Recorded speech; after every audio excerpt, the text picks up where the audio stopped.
Hey, welcome, all my right thinkers. Thanks for tuning in to check out your boy, P-Funk, thinking right out here in the lab in the wee hours of the morning, the way I like it. The sun ain't even up yet. I'm doing my thing, doing what I do for you. I got something nice for you today. I love this kind of stuff. Let's rock.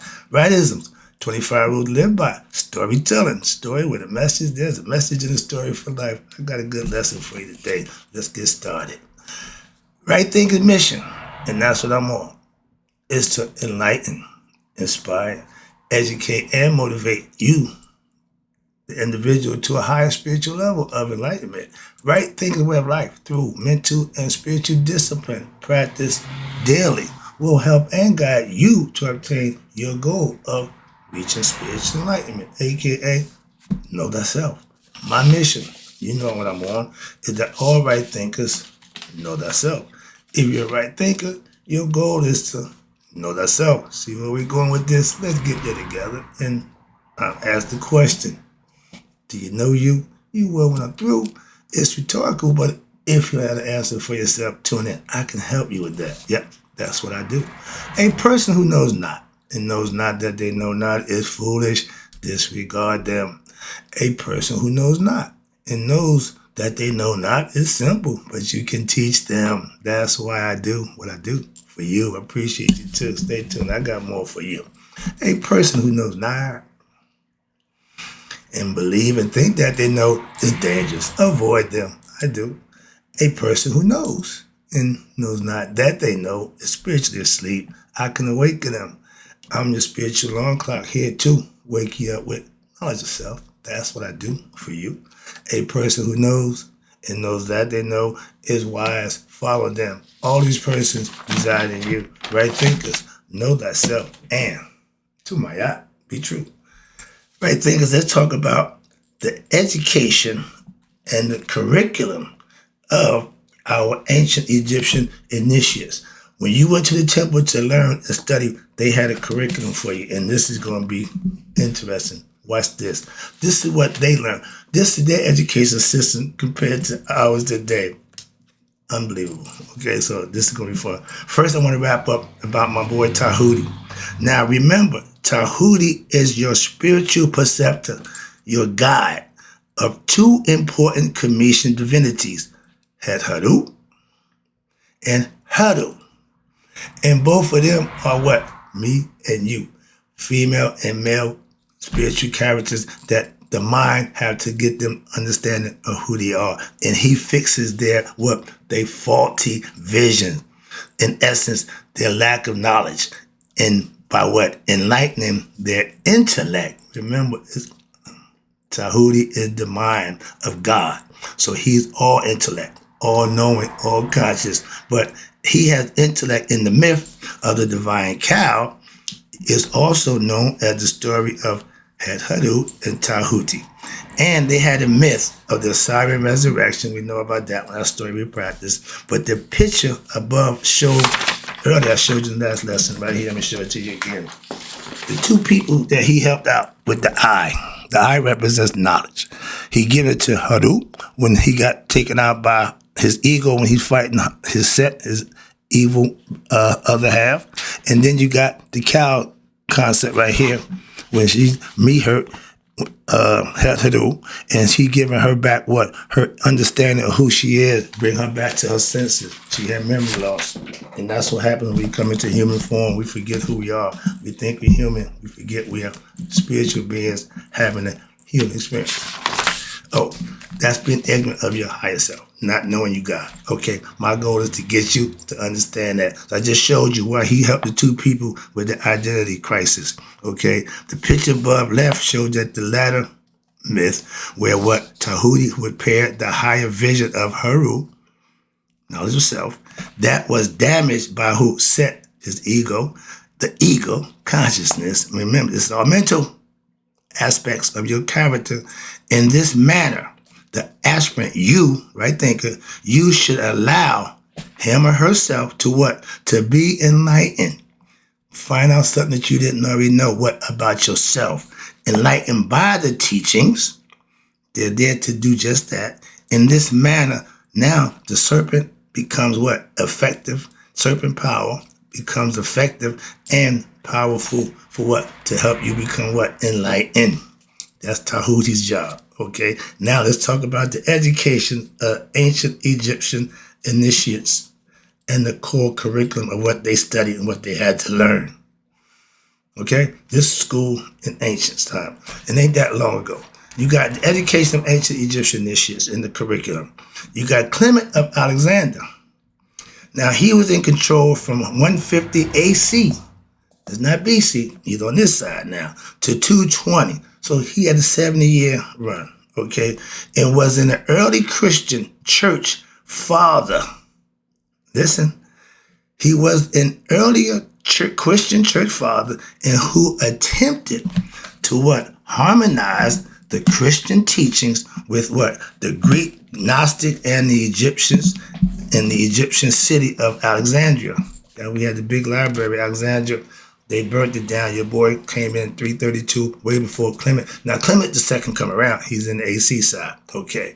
But now we full of a bunch of Greeks and Romans. So the Orthodox Roman Church, what? Rejected these attempts at the reaction was to what? It was the opposite of what Clement tried to do, which he was trying to what? Harmonize, mayat, put two opposites together and make them work for the good.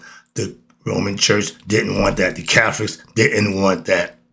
That's where the rift started a long time ago. Here you go, right here.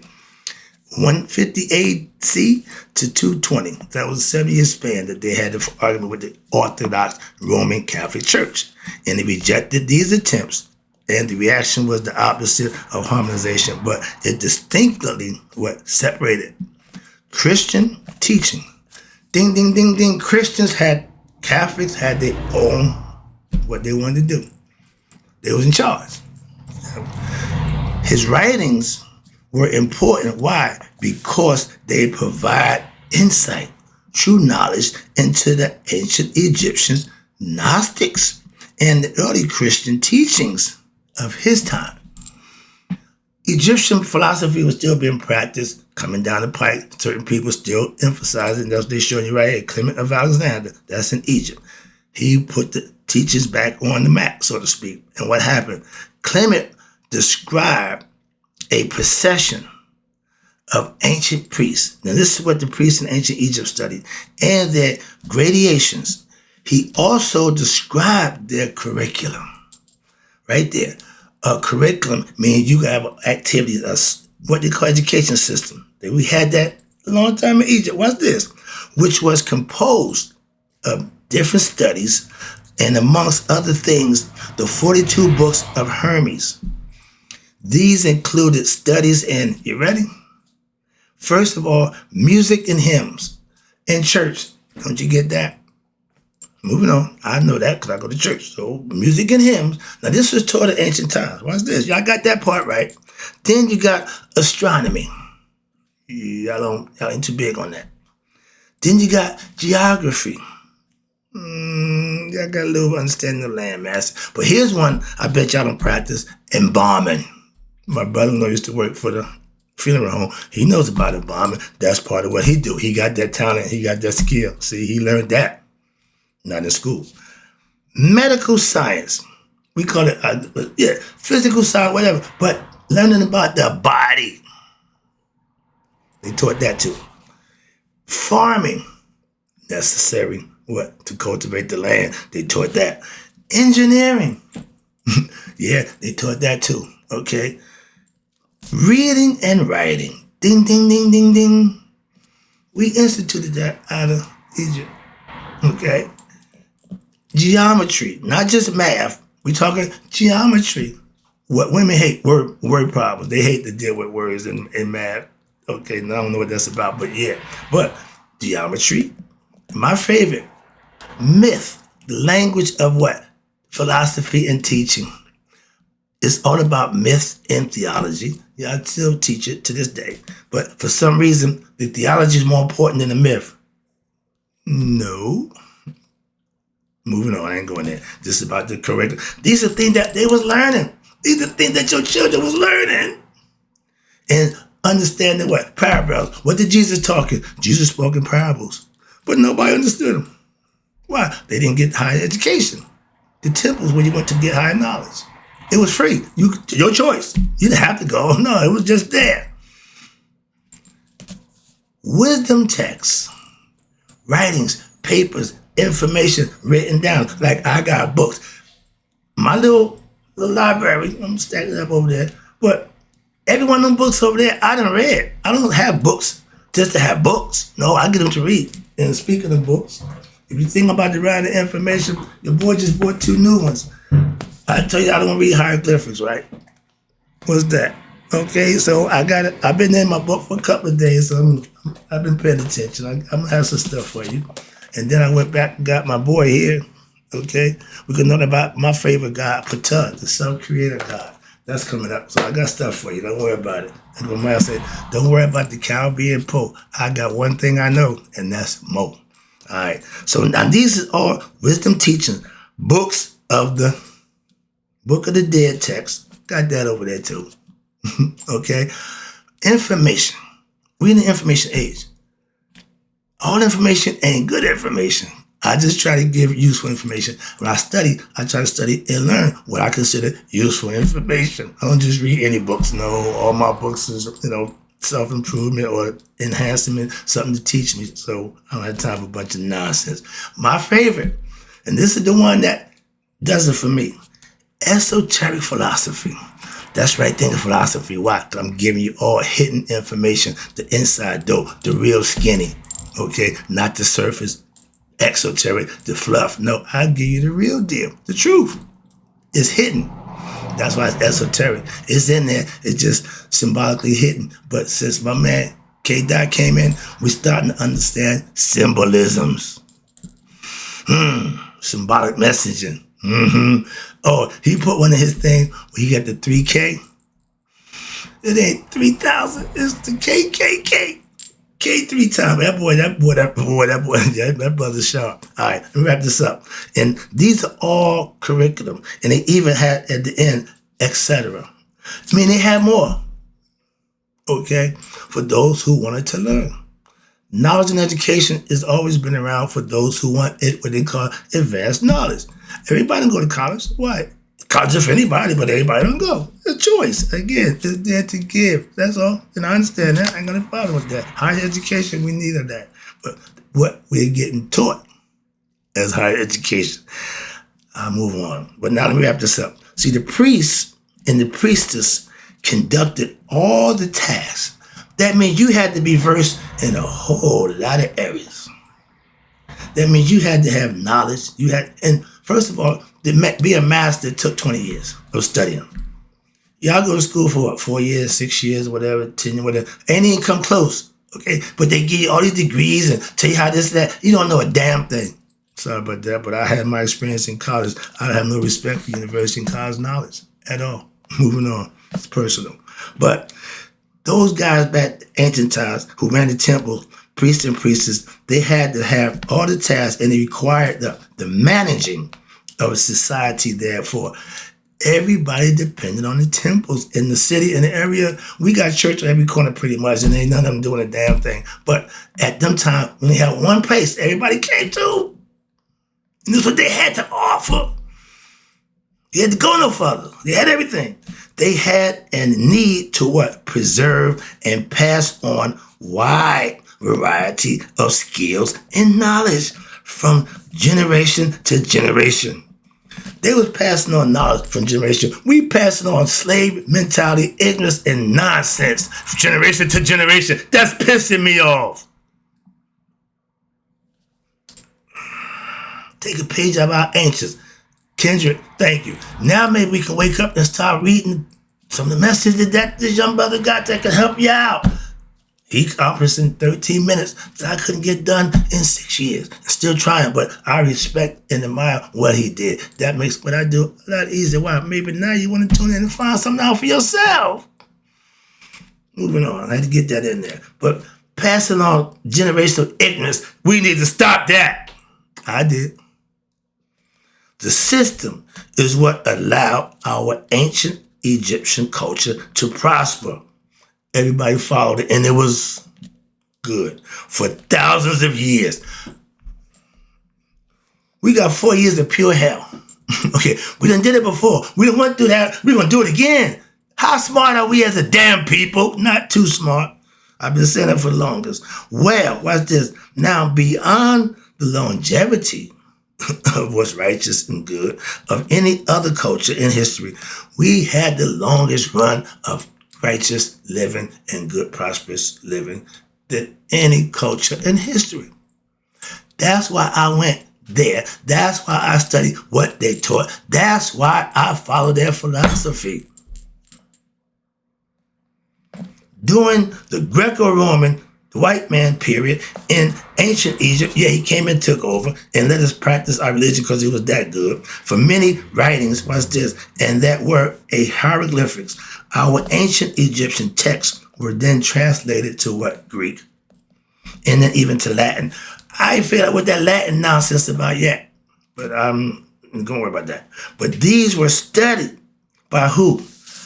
Europeans, European intellectuals, white men, more white people taking our stuff. And after 15 years later, okay, they preserved and translated our information into what? Many languages, during what they called the Renaissance period. The Renaissance was what? Waking up the Europeans, waking up the white man with what? Culture. Did you know that? It's a lot of stuff y'all don't know. It's just amazing. But the Renaissance period in Europe, again, we cultured them, was a humanistic, right? Why? Because they were living in caves, they was cannibals, they was running around naked, they wasn't bathing, they was eating each other, they was wilding. We civilized them, the Moors. Do some history. Okay. That's another reason why the white man don't like us. Why? Because we civilized them and they thought that they were less than us, and they was. Why? We didn't treat y'all like that though. We didn't do that to you.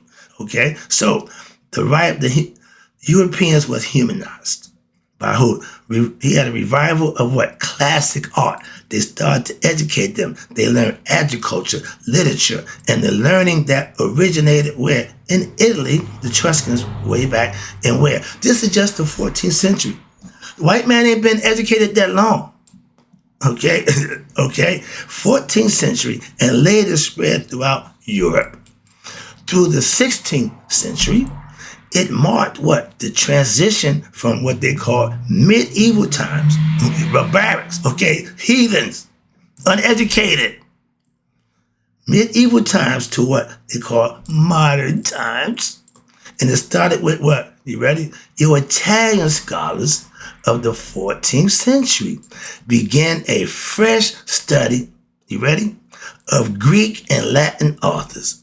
So they started following the Greek philosophy, not knowing that the Greek got there from Egypt. So they didn't give a crap. They went right for the Egyptian concept, okay? And they called what? This new learning.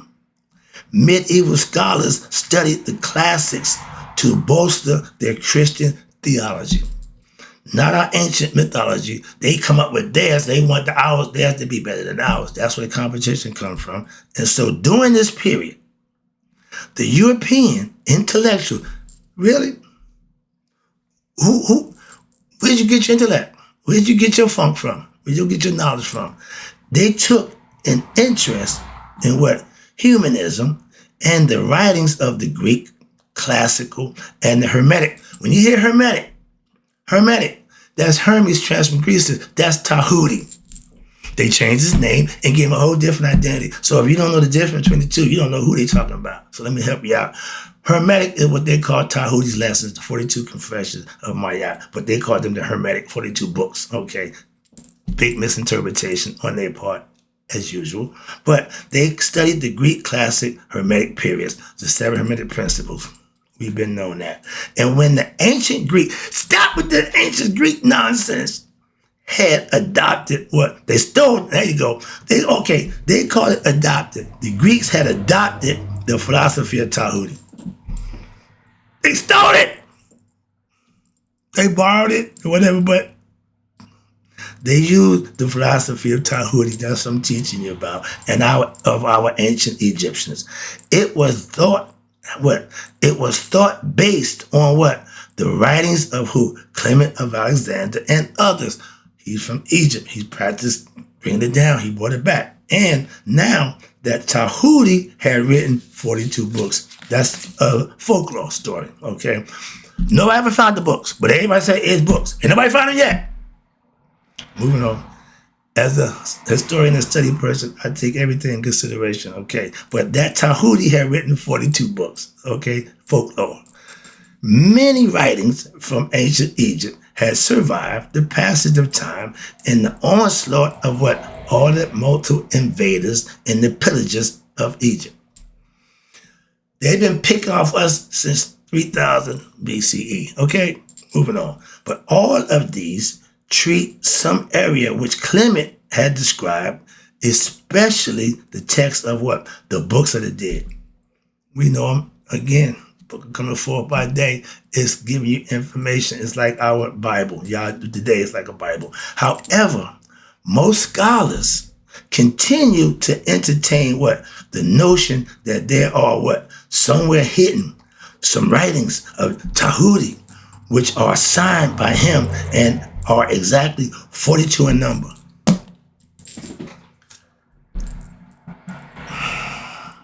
Folklore, it's passed down by verbal. It don't have to be true. It don't have to be real, but it's to teach a lesson. They're still looking for the lost songs from my man who crossed over Crossroads, okay, with Johnson. He had to deal with the devil. He put the Rosemary song. Everybody got something in folklore. It adds on. Like fish stories. Fish tale start out as a damn goldfish. By the time you get told, it's a whale. They always stretching. We put 20 on 10 at Bernie tell you. And in the hood, we know what that means. That means you're lying. Okay, let's call it what it is. Come on, man. If that ain't what happened, don't say it. If you can't prove it, don't say it. If you don't know for sure, don't say it. Or you can use accordingly, and some people say, yeah, but don't claim to know something that ain't happened. Why? Ain't no 42 book. Ain't none. Why you think that might find me? Moving on. All right, let me wrap this up. I see the clock. I got one more info there. And then I want to show this to you right here. I showed you my hieroglyphic book because I want to learn how to read this right here. These are three sayings. This is resurrection. This is, you got resurrection, the first one, hieroglyphic sign. That means resurrection. This means enlightenment. And the third one, spiritual enlightenment, excuse me. Yeah, the third one, this is my favorite, Nehast, the eye. Okay? And it's in hieroglyphic form. That's why I'm starting to do my little educate myself on the hieroglyphics so I can make that point known. I'm tired of not knowing what I'm reading, so I took it upon myself to get the book. All right, I'll practice it right now. And wrap this up for you again. I appreciate you tuning in. I just showed you the hieroglyphic for resurrection, spiritual enlightenment, and Nehast. They're all the same thing. Different people call it different things, but it's all the same thing. When we take into account that according to the entire lecture of the ancient Egyptian tradition, it is said to have proceeded from Tahuti. And when we realize that we have writings to cover all the subject areas, I just gave you the curriculum, areas mentioned by Clement, it becomes clear what? That we at least have the essence of the teachings of Tahuti. They're in the 42 books that nobody can find. We got enough information for what we got. And if we do not have them in their entirety, that's fine. Nevertheless, the writings continue to be what? Mastery of the most people. Why? Because of its unreasonable expectations. Also, as for other esoteric manuscripts, there are several chapters of the Per M. Harut, Book of Coming Forth by Day, that are classified to be what? To be the text themselves. If they say these are the text from the 42 books, use that. And they did. And it's the text themselves as what they consider the highest mysteries. So why does the search continue for the 42 books that nobody ever seen or found? Folklore. It's just something that's in the air, okay? But because the keys to unlocking what your mysteries is still unknown to who? Those who are not qualified and intelligent enough to what? Understand the true mystical language of philosophy and the myths and the philosophy of what we call a hieroglyphic scripture. the writings of God, Tahuti, God, right? So that we can learn and understand. There is God's mind. There is an important and overlooked story which contains what the key to the whereabouts of who Tahuti's most important and powerful writings. Where are they? Where they at? The solution to the mysteries of nature and the mysteries of God. In essence, the goal of all mysticism, all religions, is to discover the ultimate, the absolute question of life, which is, you ready? Nehast! This is what the Buddhists call enlightenment. Okay, 3 different concepts. The Buddhists called enlightenment. The Hindus called it moksha, or liberation. The Gnostics called resurrection, again. And what the Hermetic calls the supreme wisdom, etc. Everybody had a different name. Everybody had different concepts, but nobody ever found these 42 books that never existed, but all folklore. Again, quick story before I close it out. Back in the day, me and my man, we had in wall safe. We had 2 of them.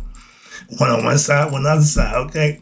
When we moved out the house, I went back to the house, it was all good. I know there's holes all in the walls, all over the house. The neighborhood story was they kept money in the walls. No, we had wall safes, but somehow or another it came out to be money in the wall. They were punching holes in the walls looking for money. So I know how folklore works. Trust me. Nobody found a dime on none of them damn walls. I can guarantee you that why it wasn't none there. So I understand chasing legend. I understand folklore, but I understand it's a reason and purpose. I just broke mine down why we had a bunch of money in the rap was. Those who didn't know, they heard about it. So when we left, they come looking for the money in the walls. Hope you enjoyed the lesson. I'm having fun teaching. I got some more for you right now. I got to go. Important right thinkers, maybe y'all need to be 100. Me, I take 100 miles a day. So I never know that my right thinkers passed away. Love you guys. Appreciate you too.